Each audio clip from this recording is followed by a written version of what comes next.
Hello everyone, welcome to our channel design your dreams. तो कैसे हैं आप सब? आई होप आप सभी हेल्दी एंड सेफ होंगे। फ्रेंड्स, आज की इस वीडियो में मैं आप सभी के साथ शेयर करने जा रही हूँ हमारे क्लास फर्स्ट के बच्चों के लिए कुछ प्रैक्टिस वर्कशीट, जिसमें हम सब्जेक्ट कवर करेंगे English, maths, Hindi and EVS. I hope आज की इस वीडियो से आप सभी को काफी हेल्प मिलेगी। तो चलिए हम वीडियो को स्टार्ट करते हैं। सबसे पहले हम इंग्लिश की प्रैक्टिस वर्कशीट देख लेते हैं। इसमें बच्चों को क्वेश्चन नंबर 1 है, right M for masculine gender and F for feminine gender. इसमें मैस्कुलिन जेंडर मीन्स मेल और फेमिनिन जेंडर मीन्स होता है फीमेल। सो जो मेल है वहां पर बच्चों को M लिखना है और जो फीमेल है वहां पर बच्चों को F लिखना है। सो इस तरह से ये वाली वर्कशीट सॉल्व की जाएगी। जैसे फर्स्ट है एक्टर, तो एक्टर क्या है? Mail gender. सो यहां पर हम लिखेंगे M। Lady female, so F। King male, fox male, prince male gender, so M। Daughter female, so यहां पर हम F लिखेंगे। Peacock male, so M। And the last queen female gender, so we will write here F. Question number 2 is underline the correct pronoun in the given bracket.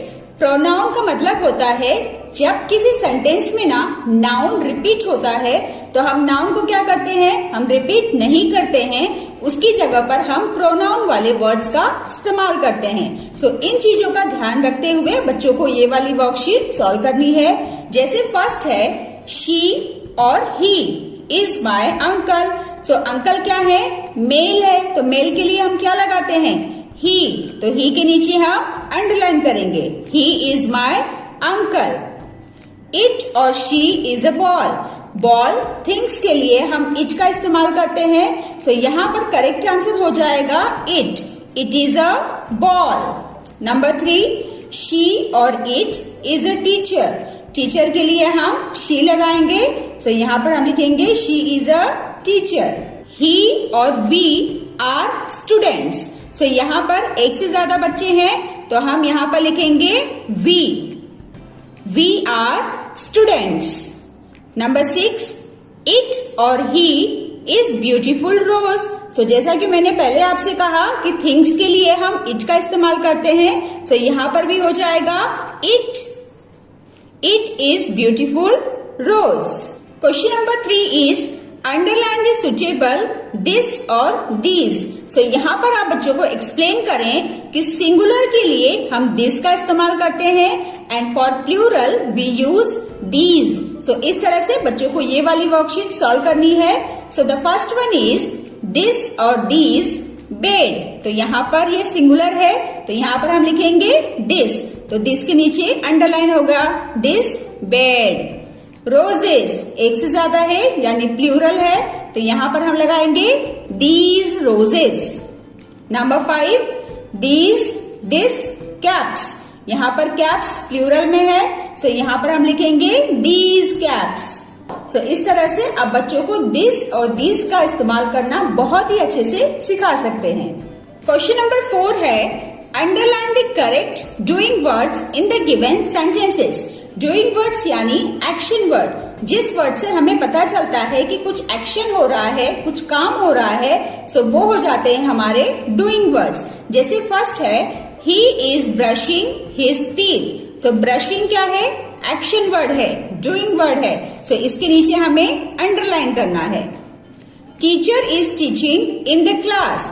Teaching action हो रहा है सो इसके नीचे हमें अंडरलाइन करना है। The sun shines, shines. And the last one is the peon rings the bell. So यहाँ पर हमारे डूइंग वर्ड्स क्या हो जाएंगे? रिंग्स। बिल्कुल इसी तरह से हम बच्चों को बहुत ही आसानी से बेसिक कॉन्सेप्ट की प्रैक्टिस करा सकते हैं। अब हम देख लेते हैं हिंदी की वर्कशीट। हिंदी में हमारा फर्स्ट क्वेश्चन है, चित्र पहचान कर नाम लिखिए। जैसे फर्स्ट है टब, टब, टब। बर्तन, ब र त न, बर्तन। बर्तन को हम एक और तरीके से लिखते हैं, जैसे इस तरह से, बर्तन, बर्तन। नेक्स्ट है शलगम। इस तरह से हमने चित्र पहचान कर नाम लिखा, टब, बर्तन, शलगम। आप इसी तरह से और भी चित्र बनाकर बच्चों को उसका नाम लिखने की प्रैक्टिस जरूर कराएं। उदाहरण के अनुसार आ की मात्रा का प्रयोग कीजिए। यहाँ पर आ की मात्रा का प्रयोग बच्चों को करते हुए नया शब्द बनाना है, जैसे जल का हो गया जाल, जाला। कल का हो जाएगा काल, काला।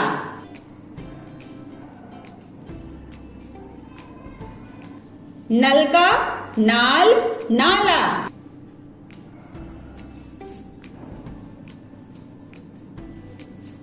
तर, तार, तारा।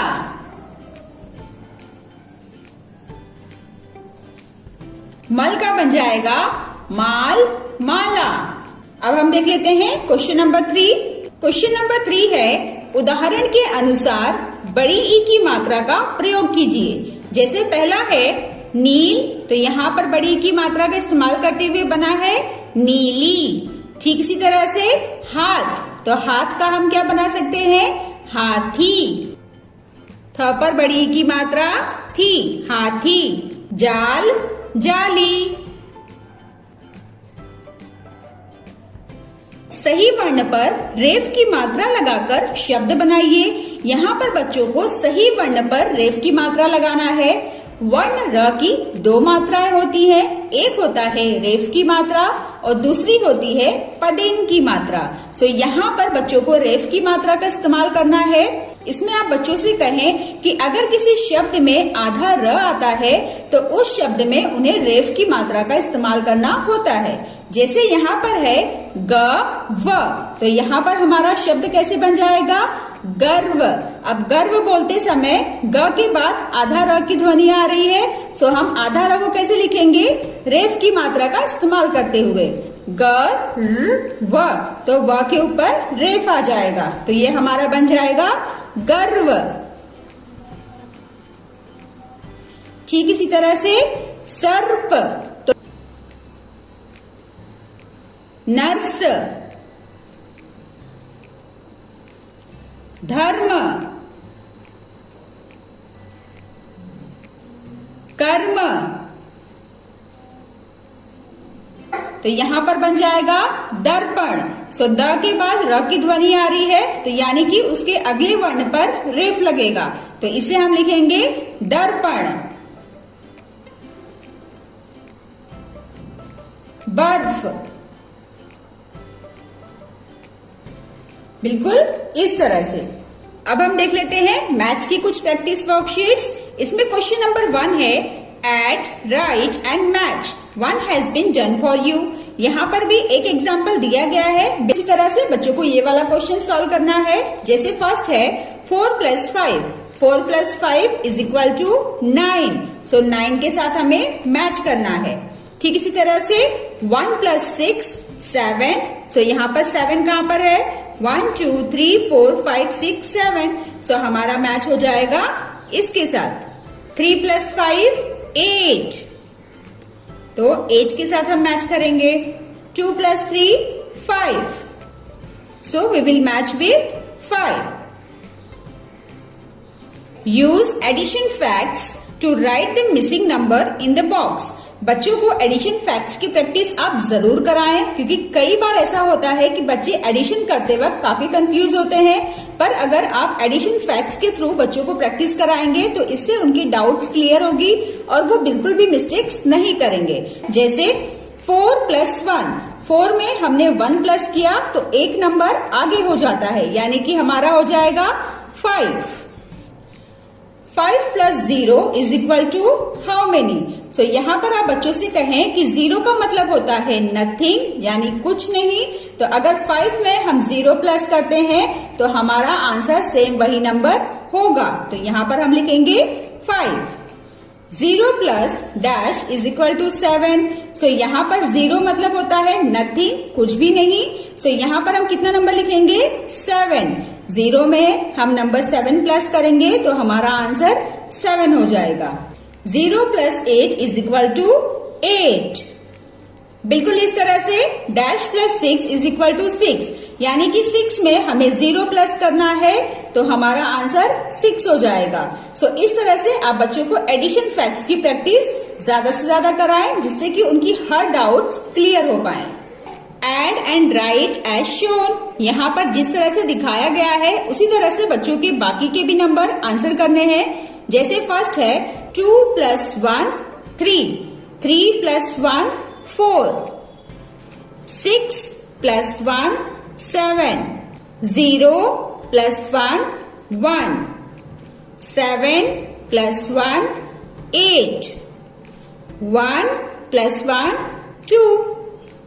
नंबर 2 है fill in the missing numbers. यहाँ पर बच्चों को मिसिंग नंबर्स फिल करना है। 4 plus 1 is equal to 1 plus 4, 8 plus dash is equal to 5 plus 8। So यहाँ पर हो जाएगा 8 प्लस 5। इस तरह से दोनों ही केसेस में हमारे आंसर सेम होंगे। 4 प्लस 1 5 हो जाएगा और 1 प्लस 4 भी 5 होगा। 8 प्लस 5 13 होगा और 5 प्लस 8 करेंगे तो भी हमारा आंसर 13 ही होगा। नेक्स्ट है a dog has 4 legs, how many legs will 2 dogs have. एक डॉग के 4 पैर हैं तो 2 डॉग के कितने पैर हो जाएंगे? 4 मल्टीप्लाई बाय 2, 4 2 जा 8, so 8 legs। Puja is 6 years old and her brother is 2 years elder than her. How old is पूजा's brother? पूजा की उम्र 6 साल की है और उसका भाई उससे 2 साल बड़ा है, तो पूजा के भाई की क्या एज होगी? 8 years। अब हम देख लेते हैं ईवीएस से रिलेटेड कुछ प्रैक्टिस वर्कशीट्स। ईवीएस की प्रैक्टिस वर्कशीट हमारी फेस्टिवल्स चैप्टर से रिलेटेड है, जिसके थ्रू आप बच्चों को कंप्लीट चैप्टर की प्रैक्टिस करा सकते हैं। इसमें है question number 1, fill in the blanks.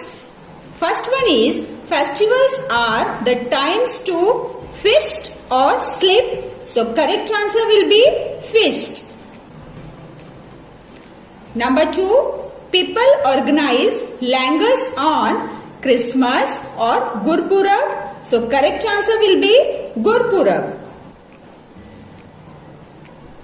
Eid or Gurpurab dash marks the end of a month long fasting and praying. What will be the correct answer? Yes, Eid.